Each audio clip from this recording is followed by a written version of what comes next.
Hello, everyone, and welcome to our latest Newhouse conversation. Very pleased to be here, and we're going to have a very fun hour. We're going to be celebrating the 14th annual Mirror Award winners. And for some of you who might not know what the Mirror Awards are, although I think most of you are here, you probably do. But this is something that the Newhouse School started 14 years ago. Begun, I think, under David Rubin, but really was invigorated by Lorraine Branham, our dean, who unfortunately passed away just a little over a year ago.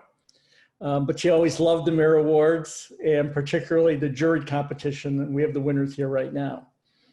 So let me just give you a little bit of description of the mirrors. It's the idea, as we all know, that a free press is one of the cornerstones of our democracy and one of the defining characteristics of our country.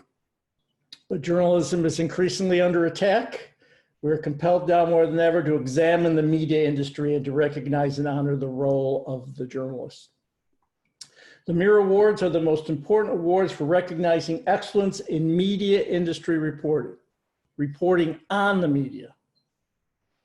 Established in 2006 by Syracuse University's Newhouse School, they honor the reporters, editors, and team of writers who hold a mirror to their own industry for the public's benefit. The annual awards are celebrated each June at a ceremony in New York City, and this time we're doing it virtually. The competition is open to anyone who conducts reporting, commentary, or criticism of the media industries in a format intended for a mass audience. So this includes print, broadcast, online editorial contents focusing on the development or distribution of news and entertainment. There are two tiers for these judges. The first tier usually comes up with finalists of 3 to 4, and then the top tier winnows that down to one winner. We have 6 juried awards, and I'm happy to report that we have 6 brand new winners. These are winners who've never won before, so that's great. We have 4 traditional categories: Best Profile, the John Higgins Award for Best In-Depth Enterprise Reporting, the Best Single Article or Story, and Best Commentary. We always have 2. We try to have, in recent years, 2 pop-up categories about things that are very in the news. And this year, our 2 pop-up categories was Best Story on Media Coverage of the Trump Impeachment and Best Story on the Future of Journalism. I think next year, trying to keep it to 2 pop-up categories will be almost impossible. So there's 2 exciting aspects of our awards today. One is that we have 1 winner, Jane Mayer, who will go first, but we have another winner who wrote a story about Jane Mayer. So, I mean, it's like kismet, right? And we also have 2 winners named Molly. So I'll try to figure that out and go forward on that. But I'm going to try to just go in the order of which we announced the awards. So, Jane, you're going to be first up, Jane Mayer. And I have to say, before we even get started, I do appreciate, having looked through the profile of you, I have to say I do love that 1994 photo of you and Jill Abramson. So goes back in a little history and your book on screen justice and all that. So your best single, you won for Best Single Article Story for a piece you did for The New Yorker called Trump TV. And so what I'm going to ask all of you, and I'm going to start with you, is just kind of synopsize what the story is about, how you decided to write about it, how you executed the reporting and writing of it, and then any fallout you got from it. Well, first of all, thank you so much. I'm really thrilled to have won this, and it is it actually really is an honor. So thank you, and thank you to the judges. And in a way, for me, Trump TV was a return to a beat that I had many years ago. I started covering the media for the Wall Street Journal way back, like in the 1980s. And so I kind of continued to be, I went from that to covering the Reagan White House. And so I've been interested in the interplay between the mass media and the political figures that run the country. And it's particularly interesting with Trump because there was something going on there that caught my eye, which was I'd never seen before. There was a seamless feedback loop going on between the Trump presidency and Fox News, and where you really, I mean, one of the questions I began with, and I often like to, start with a few big questions is, where does the president end and Fox begin? Because they were, talk about mirrors, they were mirroring each other every day, echoing each other, same lines, same stories. The president would tweet something, it would then be picked up as a story on Fox News. Fox News would then do a story and the president would tweet some more on it. And you really, I was curious about who the assignment editor was. Did it start in the White House or did it start at Fox News? And right around the time, I'd been watching it for a while, but then in July of 2018, the former co-president of Fox News literally moved over to the White House to become the communications director to Trump.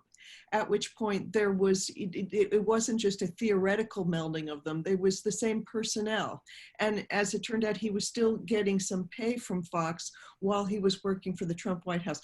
So all of this made me want to dig in and try to figure out, how exactly does this work and why did it matter? I mean, it wasn't just a curiosity. It mattered to me anyway, because the question was whether the Fox and journalism, the kind of journalism it does, had tipped over from some form of journalism into just state TV and propaganda. And if so, what effect does that have on a democracy like ours? So these were really big, juicy questions, incredibly interesting and fun to dig into. Of course, the problem was from the start that it was not something that people at Fox were dying to talk about. So I started by trying to find people who'd been there before, and then, did all the usual thing you do, work sort of inner circles, one circle leading to another, and eventually managed to, I think, get in pretty deep into Fox, and really tell some stories that I think people hadn't heard before about things that had gone on there. But anyway, it was, I'll leave it over, rather than just me blabbing on endlessly here. If you have questions you want to ask, go right ahead. As for repercussions, just since you did ask about that, Bill Shine, who was the former co-president of Fox News, then became communications director for the White House, resigned right after the piece came out. I don't know that one thing leads to another, that it was because of the piece, but there was a lot of heat generated by the piece, and he stepped down. And subsequently, I think there'd been a lot of fantastic coverage by other people of Fox before me. There was a lot more after me, and I think there'd been a lot of pressure on some of the people who tried to do actual journalism in the middle of the day at Fox, like Shep Smith, and who left. And so you can see, I don't know that it's a repercussion of the piece necessarily, but it certainly was part of the dynamic. I think there's been a lot of critical attention to Fox, as there should be, basically. So I'll leave it open to you from there. So just two quick questions. One, how long did you work on the story? Time seems really elastic, especially in quarantine. I think it was months. It was months. I don't know, 4 months, 5 months. I don't even know. It was a lot of time. It took a lot of time to get inside there. I think I interviewed probably 70 or 80 people for it, something like that. And then, I mean, I'm looking at the title of this is Trump TV, and perhaps Trump TV of the future is going to be the OAN network as opposed to Fox, because there seems to be a little bit of a falling out there, whereas OAN seems to have the president's back. Have you thought about looking into that, or what do you think about what's happening? I'm really interested in OAN. I mean, it has a much smaller audience, but the thing is, Rupert Murdoch is the guiding force at Fox still, and he didn't like being portrayed as a puppet of Trump's. And so, you know, he every now and then they assert some independence, and Trump gets mad, or they do something that's incontrovertible, sort of factually runs against Trump, like a poll. Trump recently has been complaining that the polls that Fox does are fake news, and so the OAN can provide even more of the kind of confirmation that and sort of emotional support that Trump seems to seek from affirmation from the media. I'm actually quite interested in whether also Voice of America under Michael Pack, and that whole complex of what used to be run by the Broadcasting Board of Governors will take a more of a propaganda role. And there's a law that bars it from becoming state media. They're not allowed to broadcast into the United States, but I think whether that line is breached is going to be really interesting. Yeah, I think I just read that they're looking to hire Sebastian Gorka for Voice of America, which would be a very interesting. Are they really? Yes. So, They'll have to I'm going to do one quick question for you, and just remind all of our viewers that if you want to put questions in the Q&A, I want to have this to be free rolling, and so put it in there and we'll look at them and we'll try to ask it. But Dorian, one of our top tier judges, says that Fox is notorious for coming after people hard, sometimes to journalists privately. What pushback or blowback did you get from Fox itself? Let me just think. I mean, I certainly was in close contact with, we have an infamous PR person, Irina Briganti, who's tough as nails. And she and I were in close touch with each other throughout. I think they weren't really able to make too much of a impact, though, or have, you know, really cause too much trouble. They actually worked with us in fact checking, and I think the fact checking system at the New Yorker probably saved me from making mistakes that they might have been able to jump on. So we survived the ring of fire there, I think, at the New Yorker, thanks probably as much as anything to the fact checkers, who that verification process is fantastic. So. Great, Jane. Thanks. And stick around because I'm sure there'll be more questions for you as well. So next up, we're going to do best commentary, and that's Jenny Monet. I hope I'm pronouncing that right, Jenny. All right, good. Her article was titled "The Crisis in Covering Indian Country," and she wrote this for Columbia Journalism Review and the Economic Hardship Reporting Project. So, Jenny, you're up. Well, thank you, Joel, and thank you to the Newhouse School and to the Mirror Awards and to the judges. It's a wonderful honor, and it's great to be able to have this opportunity to explain a little bit more about what the essay was about. It's entitled "The Crisis in Covering Indian Country" because there is a crisis in covering Indian country, and it's not a new problem, and in fact has really just kind of resurfaced in the aftermath of Standing Rock. For those who need a quick recap, Standing Rock was this very explosive demonstration, months-long demonstration on the borderlands of the Standing Rock Sioux Reservation over a pipeline that went through some of the treaty territory of the Standing Rock Sioux, which happened in 2016 and 17. And in the aftermath of that, you continue to see a hunger for the Indigenous narrative and understanding what lies at the cornerstone of that narrative: treaty rights, environmental justice, and to be sure right now, racial justice matters. And so what often gets bungled in pursuing that hunger for this narrative, what I argue in the piece, are a couple of problems. One, there is just a stark invisibility and a misunderstanding or a lack of knowledge about tribal affairs in general. And so there's a distortion at play in the legacy press or an all-out invisibility of the Indigenous narrative. And secondly, when you look inward at the Indigenous press, which has its roots all the way back to 1828 with the establishment of the Cherokee Phoenix, the first Native American newspaper, it was grounded on roots of advocacy, which today's tribal press, the majority, are basically framed around advocacy headlines, a lack of objectivity.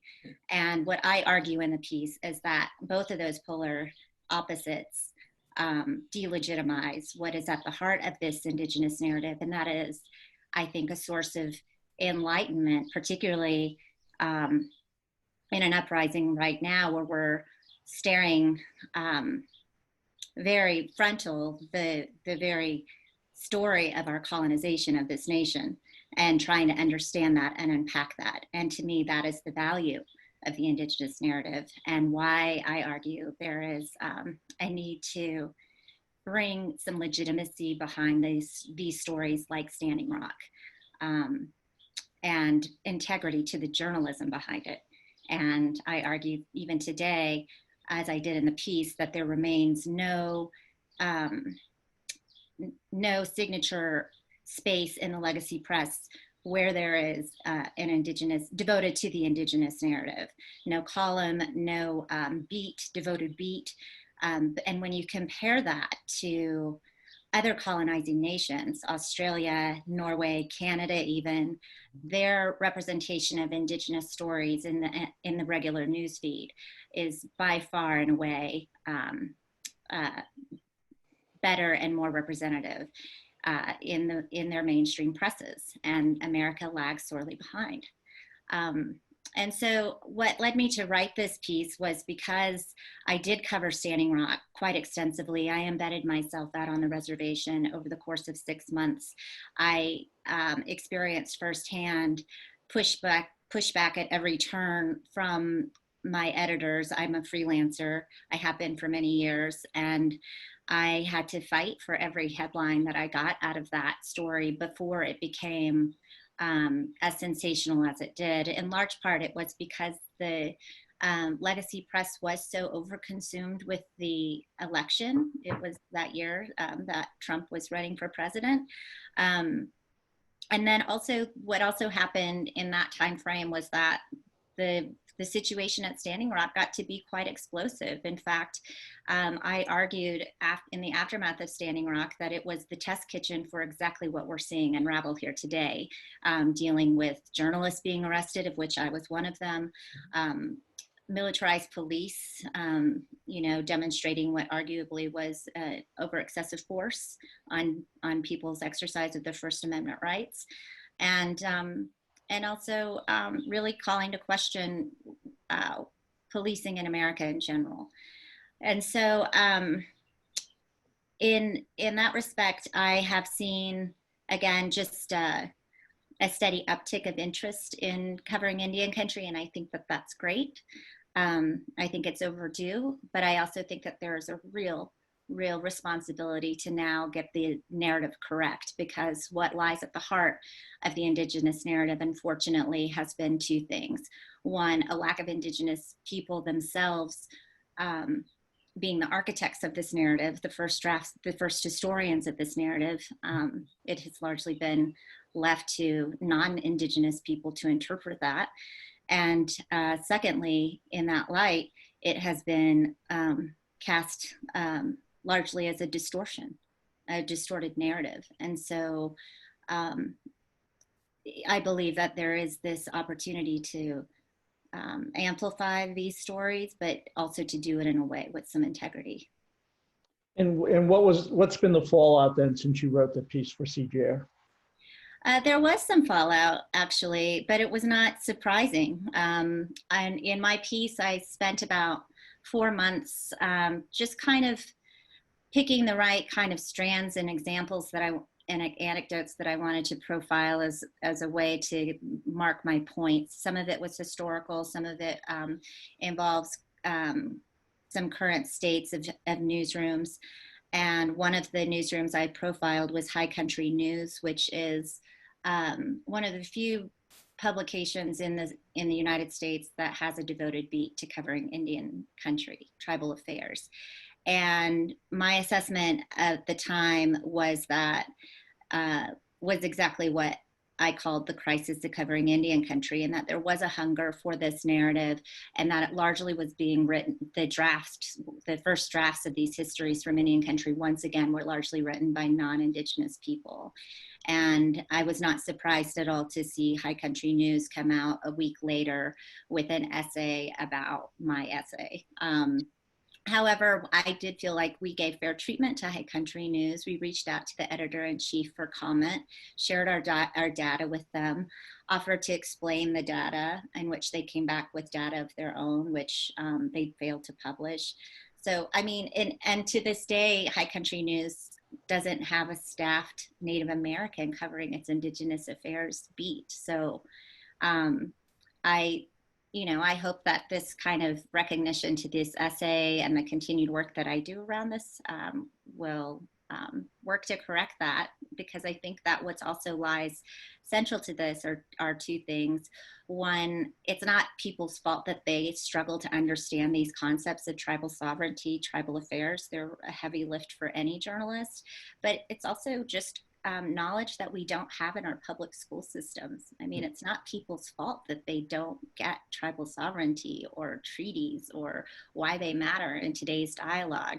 And so there's one thing I think what's so beneficial about the attention paid to the Indigenous narrative right now is that there is a hunger and a yearning for this kind of knowledge. And I think that if there's one thing that I've learned in the aftermath of Standing Rock and seeing this kind of this awakening around the Indigenous narrative, is that there's a need to actually lay a foundation of education, a very basic foundation, and so I think that that's a big part of what I've learned so far.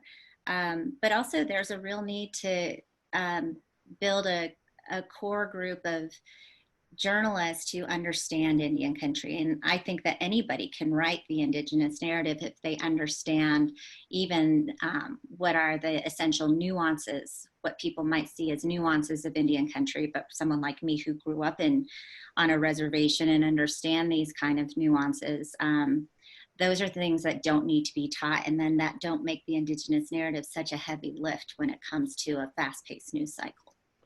So Jenny, what I'm most interested in hearing from you right now is the environment we're in at the moment, which is involving a lot of controversy in newsrooms with Black Lives Matter and with minorities in the newsroom saying our stories aren't being heard.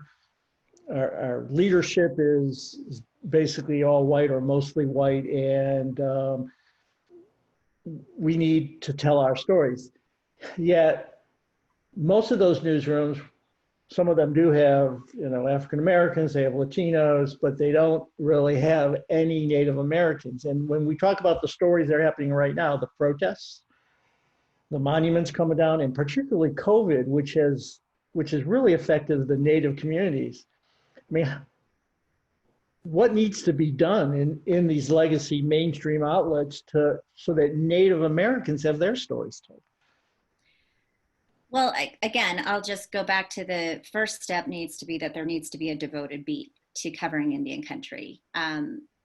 While Native Americans represent roughly 2% of the population, that should not be an excuse for a complete and total exclusion of the stories.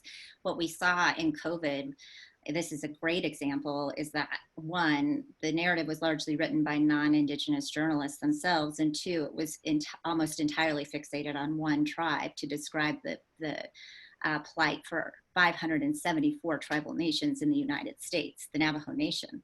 And that just simply is not the story of Indian country. There are several stories that have been largely left untold, or have been framed in the Indigenous press in ways that either one, aren't getting seen from a larger audience, that aren't going to Indigenous presses for that kind of news and information, or two, are getting a very advocacy leaning version of the story. And I put it in that way because only in that when we talk about staffing legacy newsrooms with people who can bring integrity to the Indigenous narrative, it comes with having kind of a balanced understanding of tribal affairs, that there is a need to understand the inequalities that exist, but at the same time bringing a legitimacy to the journalism at hand by bringing in less advocacy, more facts. We're hearing a conversation right now in this moment where, for instance, where does advocacy begin and journalism begin? How do you challenge this quote unquote idea of objectivity with honesty about racism? And I know that it's a delicate balance. I deal with it all the time. When I was working at Standing Rock independently, I had to argue all the time that I wasn't an activist and that I was a journalist working in the field. And certainly that was the case after my arrest, when even to my own industry colleagues in certain journalism organizations, I had to overproof the fact that I wasn't there protesting, that I was on the ground with my press pass. And so, it's the decolonization that needs to take place in our institution, understanding that the institution of journalism is colonial. It started colonial, and what I find fascinating is that the irony is that Native Americans in the first published newspaper in this country were overrepresented in the headlines, but it was entirely for all the wrong reasons, because we were seen as these savages, and now we're almost obsolete. And the cruel irony is that we've survived genocide to be basically invisible. And how do we fight that invisibility with integrity in light of and where the journalism matters, and that these modern day struggles around treaty rights, land rights, they're not these arcane narratives. They're happening around us every day. Well, thank you, Jenny. And again, it was a very powerful essay, and I hope that that those who are listening in who haven't read it will go ahead and read it. Thank you. All right. So next category is best profile, and we have our first Molly. Molly, is it Langmuir? Okay. And she did a profile of one of our other guests. What's next for New Yorker reporter Jane Mayer? And she did that for Elle Magazine. And so we have someone who can fact check you as you speak. But the floor is yours, Molly. Hi, thank you so much. I've never won anything before, so I was really thrilled. But yeah, the story was my editor's idea, and it had come up during the Kavanaugh hearings, where obviously Jane Mayer's reporting was getting a lot of attention, and Elle was looking for influential women to write about, and because of how the news works, sometimes my editor wanted me to turn it around in a weekend, and so I said no, which I'm glad I did, because then I was able to work on it for, I think it was maybe maybe a month and a half, which was a lot longer than I was normally getting to write a piece, and gave me a lot of better chance to talk to more people. The main question that I had, other than trying to figure out who Jane Mayer was and get to the deep, dark secrets behind her life, which I didn't entirely, or even close to, but was just what it means to be an investigative reporter right now, and kind of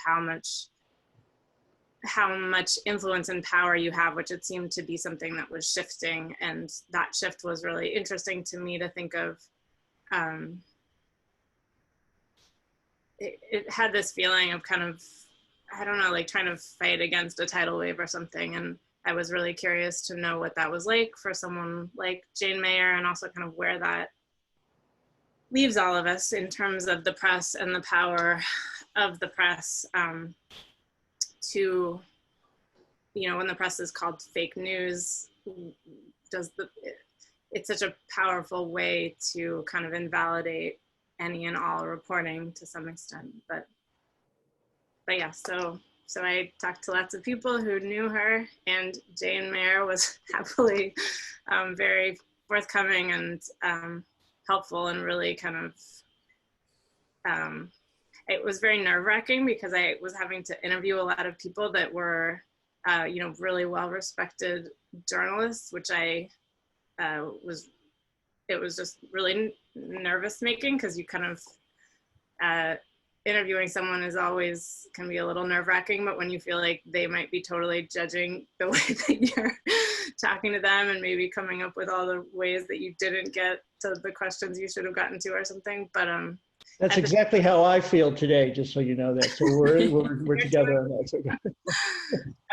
The nice thing about it, though, was that I felt like Jane Mayer was to some extent kind of aware of some of the things that might be helpful to tell me about, like her dog or something like that, that helped to make her a little bit, just adds detail that makes any person's story more alive. So what kind of reaction do you get in terms of the story, and how is it different from maybe some other stories that you've done? The reaction was much more positive than a lot of other stories that I've written. I guess the way that I understood it at the time was partly that, well, I guess this is a little bit of a kind of a complicated thing to say, but to some extent, I think Jane Mayer is such a hero to a lot of people on the left that it was almost like, I kind of felt like by appreciating my piece, they were really trying to express their appreciation for Jane Mayer, or maybe kind of like broadcast that, which I thought was to some extent helpful because it meant, I was excited people were reading the piece. But I read that to be more about just the way that people often want to broadcast it was kind of a way of almost broadcasting your politics, I think. So it was much more positive than a lot of other things, I guess. That was why I understood that to have happened. All right, Jane, I'm going to cede my moderator's hat to give you a chance to ask her one follow-up question. So Jane, you have it right now. Oh gosh.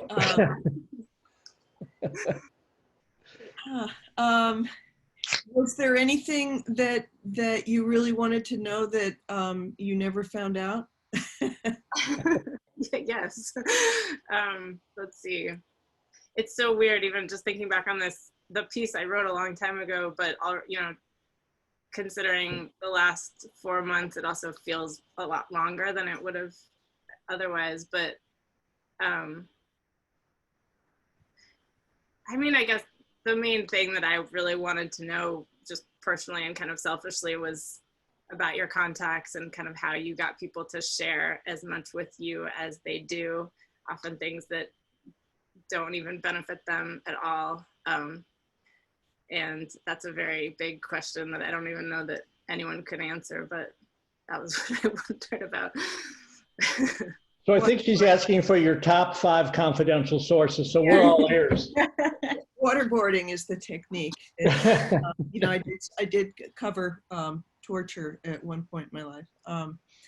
No, it was a weird experience as a writer to be profiled by somebody, and I could barely, to tell you the truth, I couldn't reread the story before today because I could barely reread it once. It's incredibly embarrassing when you're a writer, you're not used to being the subject. But I was glad that my dog got the attention that it did. And actually the truth is, one of the things you came in right at a very sort of a traumatic moment, which was the Kavanaugh coverage, which was a whirlwind effort to try to get the story about Kavanaugh out there and figure out what the truth was and see whether it made any difference. And there was a piece of the story that I knew that was off the record, which was another allegation against Kavanaugh. And I remember sort of telegraphing it to you, and it's in the story that I think there might be more. And it took about 2 years or maybe a year, whenever later, one of the books, a couple of the books actually have the story in it finally, that there was an allegation about him at Yale that hadn't surfaced. And Ronan Farrow and I, who'd been working on it, knew it off the record, and we couldn't get the source to go on the record. But it was so tantalizing to know that there was more to the Kavanaugh coverage that we couldn't tell the public.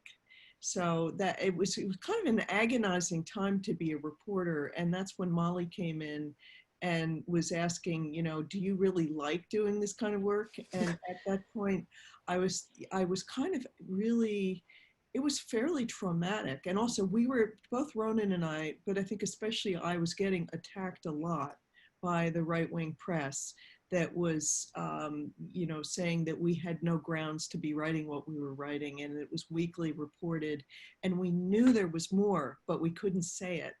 And so it was a really complicated moment, and so you and your editor sort of picked a good time, because it was a kind of a high drama moment for a reporter's life when you came in. Anyway, I thought you, for the record, Molly did a fantastic job from the reading that I did of it, and my mom liked it, and other people I know liked it, and I could barely read it still, but other people said it was great, and it was a pleasure, and I think Molly's a terrific writer. So. Thanks, both of you. Thanks, both of you. All right, we're on to the John Higgins Award for Best In-Depth Enterprise Reporting. And that was done by Molly Webster and Betho Habte. I hope I'm pronouncing that right. Or Habte? Habte. There we go. So if both of you kind of we'll go through that, because it's really a fascinating story. And I do have a few follow-ups, but if you kind of talk about it. I mean, I'd like to just jump in and say that Molly is the person who should just have this award.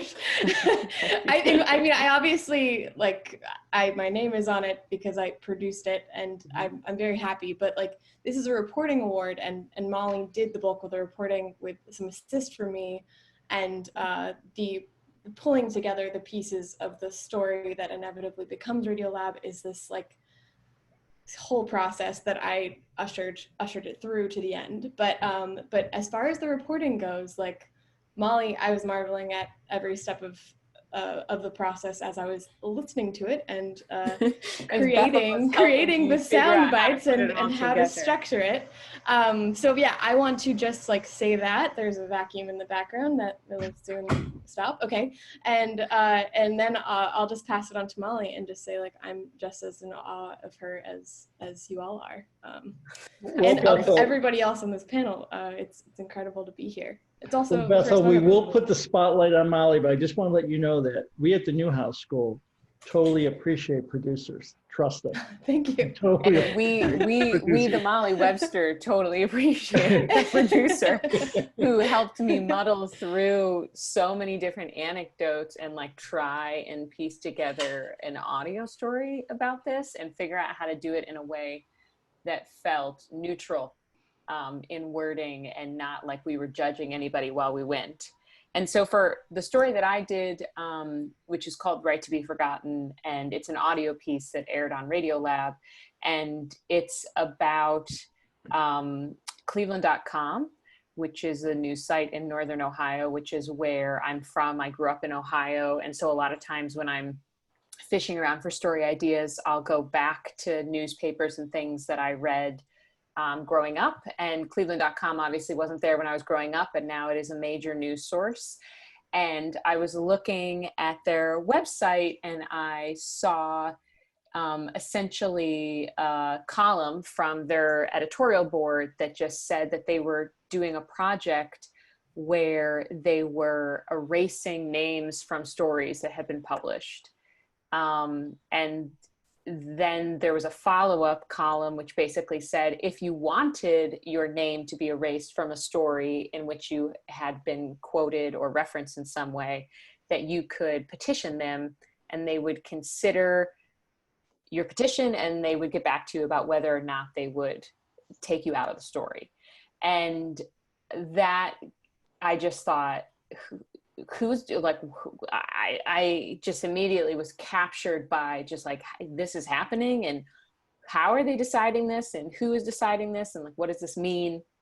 And so I called up the author of the story, this journalist and editor at Cleveland.com, top editor, Chris Quinn, and he and I had a very quick phone conversation, and it was this initiative that they were just launching. So I saw it at the end of a summer, maybe 2 years ago, and they were just getting it off the ground. And when I spoke to him, he said that he had plans for putting together a committee of editors and ...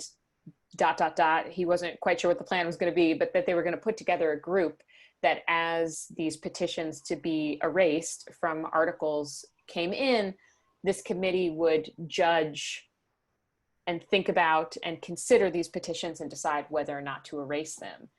And so I said, can I sit in the meeting? And for whatever reason, I think because Chris feels so passionately that this is a topic all journalists should be talking about, and we really need to like get our heads around and address. And even if we end up deciding Cleveland.com is doing it wrong, or America doesn't like the way Cleveland.com is doing it, at least it's starting a conversation.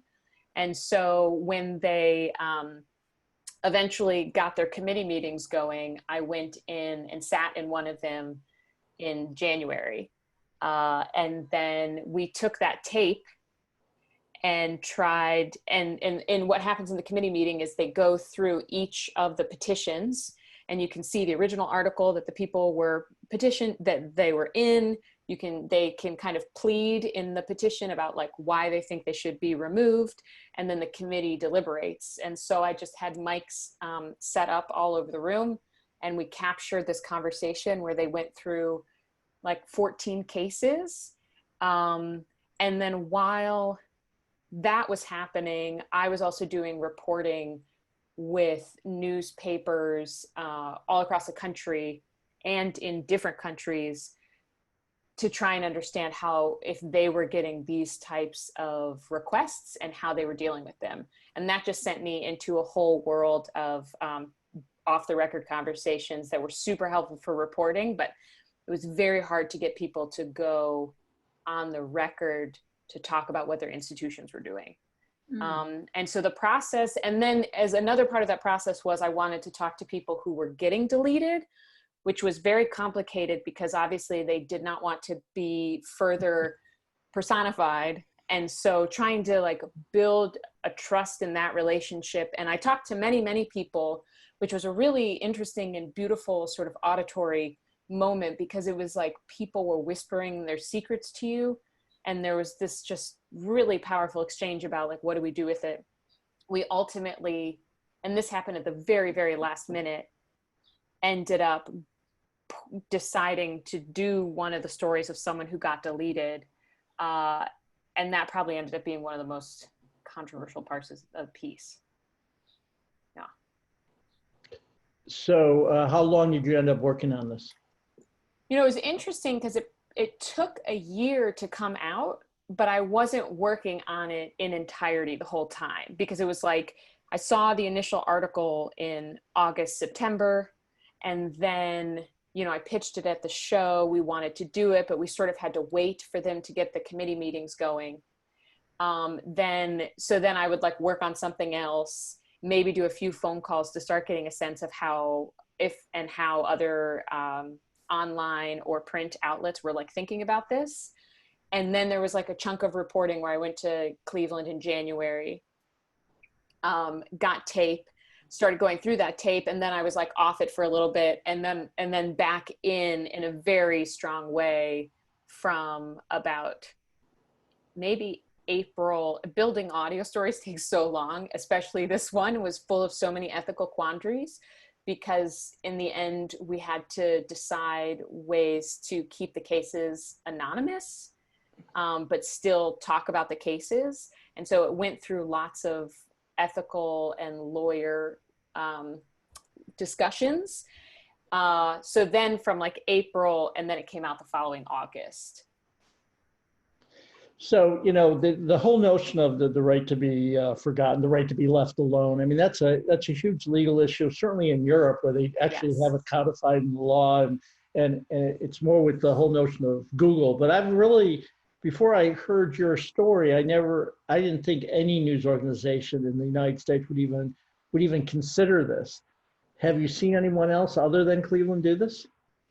Yeah, so other places are tackling. So I will say, from the off the record conversations I was having, other places are definitely doing it, from major international news outlets to especially local community places, you know, in major cities all across America. And so that was shocking to me.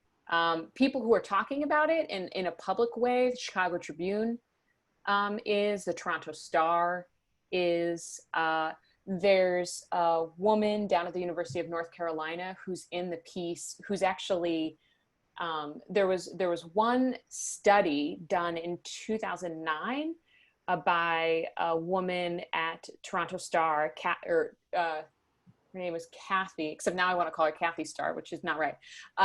But she did a study where she anonymously sent out questionnaires to a bunch of publications, from like the New York Times down to like the Rockaway Wave, like out at Rockaway Beach.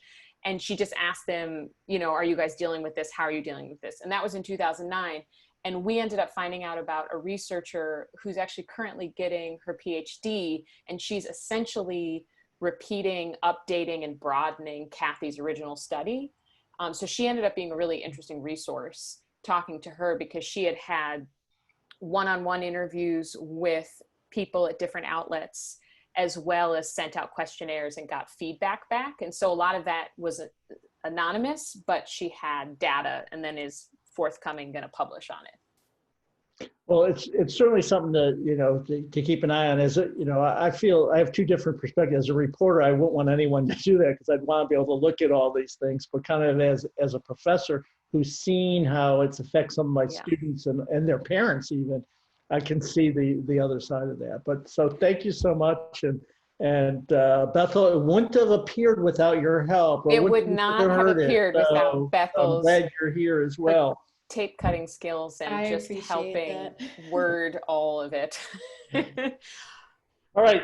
Our first pop-up was best coverage, best story in the media coverage of the Trump impeachment. And I'm happy to visit with Margaret Sullivan, who's a friend of the Newhouse School, and from her days as editor of the Buffalo News to her days as the public editor of the New York Times. And now she's writing a media column and doing media stories for the Washington Post. So the three main papers, you know, Buffalo, New York, Washington. What more could you ask for? But I'd like to kind of, so you did exactly what this category was looking at, like who was covering impeachment well. And I'd like you to talk about that, but I'd also like you to kind of throw in, if you could, all this John Bolton talk about impeachment and how that you think, if it does at all, play into this whole impeachment coverage. Well, thank you. First of all, thank you so much for this award. I really am very pleased, and I'm in great company. And I admire all of your work, and the stuff we're talking about is super fascinating, and honestly, it makes me feel kind of energized and less cynical just hearing about all this stuff. So thank you. You know, the background of this column is that as the impeachment hearings were about to begin in November, I wrote a column that said, you know, this is going to be a test of the news media in a number of different ways. And so I said, you know, I basically wrote a column challenging the news media to stop doing all the stuff they've been doing wrong and to kind of step up their game. You know, stop letting Trump hijack the coverage, stop doing false equivalency, use more direct language, all the stuff that I write about all the time. So then, you know, as a fan of the follow-up piece and the follow-up question, I felt like, okay, I better write a column saying how I think it went.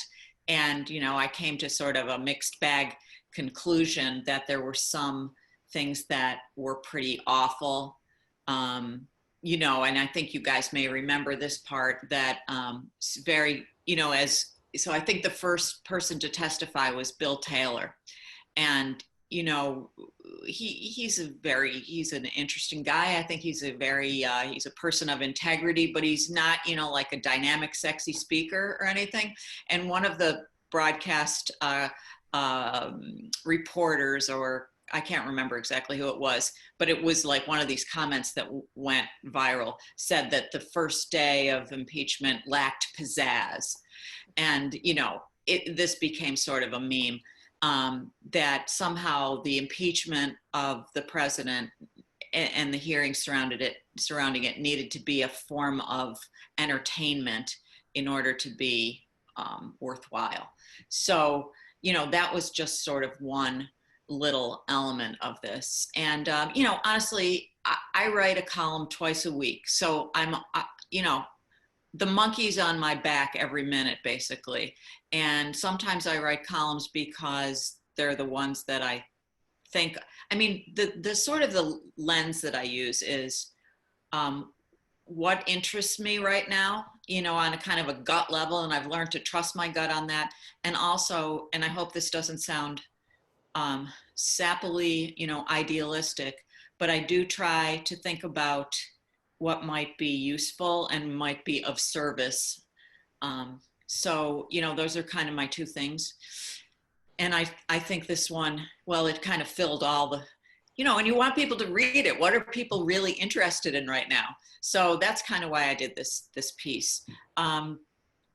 It's also very weird to look back on it, because the column that we're talking about ran on December 19th, 2019, which was like almost at the very end of the before times, you know.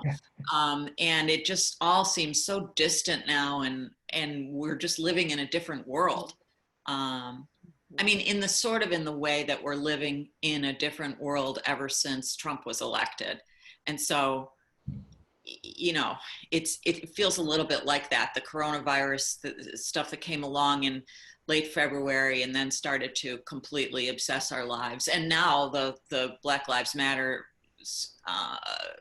issue, which has been another huge thing. The impeachment hearings seem, and especially because of the way they turned out, that he was impeached and acquitted, it seems very distant in a way.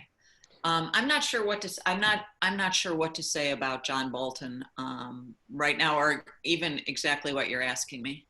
Well, I guess is that, you know, John Bolton is trying to make the case. Certainly, I'm not sure he's criticizing the media on this, but he's certainly criticizing the House Democrats on how they handled the whole situation. So to the extent that the media wasn't focused on some of these other things as well, I don't know. But let's skip over that, and let me ask you. Current events, one of the, you know, Black Lives Matter. I mean, you're dealing with a whole bunch of newsroom fallout, including the op-ed piece in the New York Times and the Philadelphia Inquirer editor leaving, and the editor of the editorial page of the New York Times, and in my area, the incoming dean at Arizona State University, who was going to be head of PBS. There's a lot going on here. How are you unpacking all that and deciding how to cover that? Right. Well, it's a little bit, it's similar in a way to the way the Me Too reporting seemed to play out, in that what was happening inside media organizations was elevated in our coverage. You know, were there Me Too stories in the restaurant industry that were just as important as Matt Lauer? Yes, but, you know, we tended to, you know, it elevates it. It's the media industry. So I think what's happening inside news organizations is really fascinating. But I also know, you know, just for example, that the high school I went to, a private all-girl high school in Buffalo, is going through this issue right now. My daughter works I probably shouldn't say too much, but she works in a legal organization in the South. Be really vague here. They're going through similar issues. So it is pervasive, and I think it is a very healthy a very important, very crucial thing, and it's also causing incredible disruption. The Washington Post just today advertised a job and put it on their employment Tumblr, which is a new managing editor for diversity and inclusion. And so, you mentioned top editors that have lost their jobs, huge sorts of new jobs and beats are being developed, and there's just a seismic change happening, and I don't think we know where we are in it, but certainly this whole thing has empowered many people in newsrooms, many of the staff people in newsrooms who have felt that their voices haven't been heard and that they haven't been treated right. And we're hearing their stories loud and clear now. And overall, I think it's a really important and really good thing. Yeah, I totally agree. Myra, thanks so much. I could talk to you forever, but I want to give Brent a chance because we're almost out of our hour. Thanks again. So last but not least, Brent Cunningham, who was our last pop-up, which was best story on the future of journalism. And he did this piece called Losing the News for the Pacific Standard. And I think you did it in a really interesting way because you basically went back to your roots, which is what happened in Charleston, West Virginia at the Gazette Mail. So why don't you tell us what happened there? Hey, well, I join everybody else in thanking you for the award. I'm for a long time, I've been an editor mostly. I don't write very frequently. And so to have this, when you do write and have it recognized, I think is extra meaningful. And also this piece was very personal to me. As you said, it was about my hometown newspaper where I got my start in journalism, but it was also about my state, West Virginia, where I grew up. And, the way the story came about, I used to write a lot about journalism for a long time. I was an editor at the Columbia Journalism Review, and then I left in 2015 and was really never planning to write about the media again. But a friend of mine who was doing some contract editing for the Pacific Standard put out a call they were interested in doing some stuff on local journalism, the decline of local journalism, which is what my story is about. And just at that time, I learned that the paper in Charleston, there used to be two papers. They merged in 2015. It had been family owned since 1907, and it was declaring bankruptcy and putting itself up for sale. And this happened also 9 months after it won its first Pulitzer for reporting an amazing story about the opioid crisis. And so I just thought, wow, that's a story that I'm sort of supposed to tell. And so I got in touch with my friend and pitched it to Pacific Standard, and that's how it came to be. The thing that I didn't realize at the time was, I worked at this paper 30 years ago. And when I left, I was 28 years old. And, I went on, I lived in New York, I lived in San Francisco, I lived abroad, I lived different places. And I didn't grow up in a traveling family. I grew up in a very working class family in West Virginia. I didn't hate West Virginia. Wasn't dying to get out, but I also knew that it didn't have a whole lot to offer me. And so when I left, I never really considered it to be something that I was going to write about at some point. But as I got older and sort of made my way through these places that couldn't be more different from West Virginia, I sort of became very interested in issues of class and how that shapes you when you sort of leave your class and join another one. And so I started reading a lot of different things, but I started reading history of West Virginia, which I had never done before. And so when this story sort of came into my mind and I started doing some preliminary reporting, and I saw how, shale gas, fracking, the pursuit of that was being hyped as the new, cleaner, safer fossil fuel that was going to replace coal, which was, despite Trump's vow to bring it back, was not coming back. And what I had learned from reading all this history of West Virginia was that, basically what's happened there, and why one of the main reasons why West Virginia continues to be such a sad place, full of poverty and seeming inability to kind of pull itself out of that, is because, you know, from the very beginning, the people who were power brokers in the state sold it out essentially to out-of-state interests, and it never stopped happening. I mean, it literally happened in the days and years after the state became a state, and it kept on happening. First it was timber, then it was coal, and then it was coal forever. And now it was starting to happen again with fracking. So through this story about a newspaper, the decline of local journalism, I saw a chance to also tell this bigger story about how it's been ever thus in West Virginia, and how important it is to have a newspaper like the Charleston Gazette, now the Gazette Mail, which was really for decades one of the only institutions in the state that stood up to the coal industry, that was, you know, willing to, you know, it didn't win most of the time, but it did chronicle the devastation, the abuse, the corruption in the State House. And so, you know, I was able to weave those two things together. And, you know, going back there and talking to people and revisiting the place and the newsrooms, and some of the people who worked there were there when I was there, you know, again, 30 years ago. Notably, a reporter named Ken Ward Jr., who maybe some of you know or have heard of. He has an outsized reputation for a local reporter and, you know, doing environmental stuff. And, you know, Ken really he was a big part of the story. His work was a big part of the story.